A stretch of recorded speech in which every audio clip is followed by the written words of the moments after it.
kenaikan tarif yang akan diberlakukan tanggal 11 besok menurut saya tidak ada dasar hukumnya. Kenapa saya katakan tidak ada dasar hukumnya? Karena sampai hari ini payung hukum untuk ojek online itu memang nggak muncul, gitu loh. Sehingga aplikator tidak punya kewajiban untuk mengikuti tarif tersebut. Yang pertama. Yang kedua, penghitungan tarif yang dilakukan itu tidak realistis menurut saya. Kenapa nggak realistis? Aneh, tarif yang diumumkan kemarin itu tidak sama dengan tarif yang akan diumumkan sebelum BBM naik. Itu pada waktu itu ditunda 2 kali sebelum BBM naik, tidak jadi diumumkan dengan alasan rakyat kondisinya sedang menderita. Nah, kemudian BBM naik 30%. Kemudian Kemenhub umumkan tarif baru.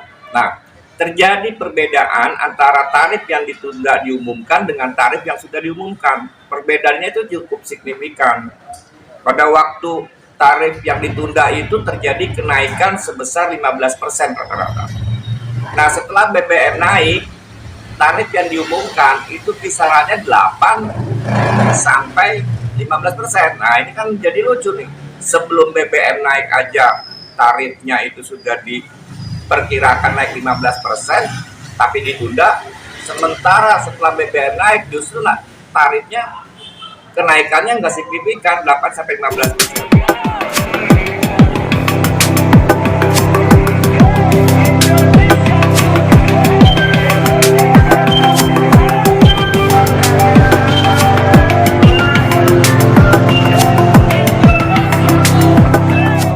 Yang menarik adalah saya nonton di salah satu media bahwa penghitungan tarif ojek online itu salah satu indikatornya adalah UMR. Nah, ini lucu lagi nih bagi saya nih, ya. Bagaimana bisa Dirjen Perhubungan Darat menghitung tarif ojek online berdasarkan UMR yang berlaku gitu loh. Apakah UMR itu masuk dalam komponen tarif? Ya. Kemudian alasannya lagi adalah tolong untuk tarif rasionalisasinya dihitung bersama-sama, ya. Pakailah komponen tarif yang selama ini berlaku di Organda, ya. Pakai komponen tarif itu, nggak usah aneh-aneh kalau menurut saya. Berapa biaya produksi, berapa haknya aplikator, berapa haknya driver, kita hitung bareng-bareng. Sehingga ketemulah tarif yang ideal, yang bisa diterima oleh masyarakat. Sekalipun tarif itu diberlakukan masyarakat sulit menerima, tugas pemerintah untuk subsidi seperti angkutan lain, ya kan, pemerintah melakukan subsidi. Nah, di ojol juga pemerintah melakukan subsidi menurut saya.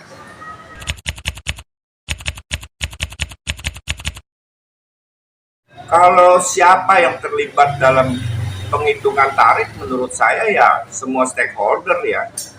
Baik itu konsumen, mungkin bisa diwakili oleh YLKI, aplikator, driver, ya, semua pemangku kebijakan harus terlibat, harus duduk bareng, hitung bareng-bareng.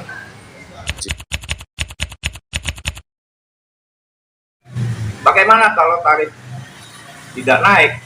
Bingung saya jawabnya. Pertama, karena satu sisi Kementerian Perhubungan sudah mengeluarkan pengumuman, ya. Di sisi lain, saya juga belum terlalu yakin itu akan diberlakukan oleh aplikator-aplikator ojek online. Kenapa? Karena kalau penghitungan tarif batas atas batas bawah diperlakukan, pasti itu sangat mengganggu sistem algoritma mereka, ya. Kecuali di dalam Permenhub tertuang dilarang menggunakan algoritma dalam penghitungan tarif. Nah, baru saya percaya.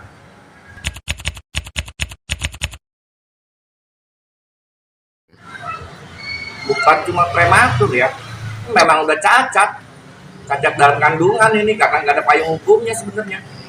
Kan oleh kami jelas dari awal kita katakan Presiden Jokowi sudah berjanji tahun 2018, sudah perintah sudah diturunkan, terbitkan payung hukum. Kemudian Kemenhub juga sudah nyerah pada waktu aksi Malari terakhir bahwa memang perlu perpu untuk payung hukumnya, karena kalau untuk Permenhub nggak kuat dasarnya. Ketiga, di salah satu RDP di Komisi 5 jelas salah satu anggota fraksi mengatakan akan mendorong pemerintah mengeluarkan segera untuk perpu untuk ojol.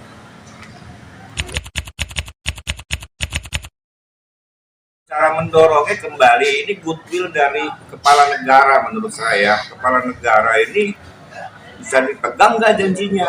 Ya. Janjinya mau segera melakukan perpu ini dari tahun 2018 sampai tahun 2022 nggak keluar-keluar juga. Nggak ada.